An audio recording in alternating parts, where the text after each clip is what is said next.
ఈ పిల్లాడు ఒక టవల్ ని తన తలపై పెట్టుకుని కూర్చొని ఉంటాడు. అప్పుడే అక్కడికి ఒక ఫైర్ ఫైటర్ వచ్చి ఆ టవల్ ని జరిపి చూస్తే అతని తలలో ఒక బుల్లెట్ వెళ్లిపోయి ఉంటుంది. దాంతో ఆ ఫైర్ ఫైటర్ ఆ పిల్లాడిని ఏమైంది అని అడిగితే అతను నాకు బుల్లెట్ తగిలింది అని చెప్తాడు. దాంతో అతని తలని చెక్ చేస్తే బుల్లెట్ తగిలిన చోటైతే ఉంటుంది, కానీ ఆ బుల్లెట్ బయట వచ్చినట్లు ఏ దెబ్బ ఉండదు. దాంతో బుల్లెట్ ఇతని శరీరంలోనే ఉండే ఛాన్స్ ఉంటుందని ఈ ఫైర్ ఫైటర్స్ కి అర్థమైపోతుంది. అప్పుడే ఆ పిల్లాడి వాళ్ళ అమ్మ ఆ ఫైర్ ఫైటర్స్ కి ఇప్పుడే పక్క రూమ్ లో ఫైరింగ్ జరిగింది, అక్కడి నుంచి ఒక బుల్లెట్ గోడని చీల్చుకొని వచ్చి నా కొడుక్కి తగిలింది, ఆ గోడ వల్ల బుల్లెట్ స్పీడ్ తగ్గిపోవడంతో బుల్లెట్ తగిలినా కూడా ఇతనికి ఏమీ అవ్వలేదు అని చెప్పి బాధపడుతుంది. అప్పుడే ఆ బిల్డింగ్ కింద నుంచి కొంతమంది చాలా వెపన్స్ తీసుకుని పైకి ఎక్కుతూ ఉంటారు. అప్పుడే ఉన్నట్టుండి వాళ్ళు మళ్ళీ ఫైరింగ్ స్టార్ట్ చేసేస్తారు. దాంతో అందరూ దాక్కుంటారు. అప్పుడే ఒక ఆఫీసర్ మంటను ఆర్పే గ్యాస్ సిలిండర్ ని తీసుకుని కాల్పులు జరుగుతున్న ప్లేస్ లో వేసేస్తుంది. దాంతో ఆ పొగ వల్ల కిల్లర్స్ కి ఊపిరి ఆడకపోవడంతో వాళ్ళు అక్కడి నుంచి వెళ్లిపోతారు.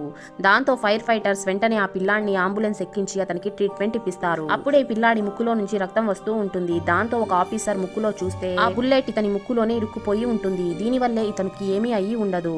దాంతో వెంటనే ఆఫీసర్ ఆ బుల్లెట్ ని బయటకి తీసేస్తుంది. ఈ విధంగా ఈ ఆఫీసర్స్ ఆ పిల్లాడి ప్రాణాలని కాపాడేస్తారు.